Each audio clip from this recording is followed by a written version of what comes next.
তো বেহুলা সতীর গান আপনারা শোনেন, নিচে ভালো লাগবে, অনেক অনেক সুন্দর হয়েছে। তো শোনেন আপনারা গান। যদি যা বলছে তাই শুনছে লক্ষ্মীন্দর, শুনে নাই? শুনছে।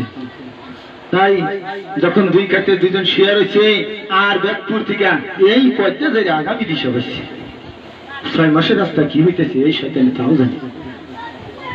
তাই পদ্মা দেবী মনে মনে করতেছে, আরে আজকে লক্ষ্মীন্দর আর বেহুলা সতী বাসর করে গেছে, আজকে যদি তাকে আমি ধ্বংস না করতে পারি, কালকে চান্দু সদাগার চুলের মুঠা ধরিয়া সারা জীবন দাসী বানা তোর ঘরে।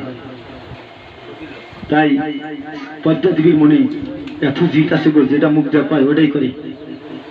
তাই পদ্মার কাছে পাওয়ার ছিল, কি পাওয়ার জানেন? 19 কোটি বিশিষ্ট সাধুর অধিকারী আছে। তাই 19 কোটি সাধকে সেই পদ্মা দেবী ডাকা আরম্ভ করছে, সেই কাকতিমির নীতি।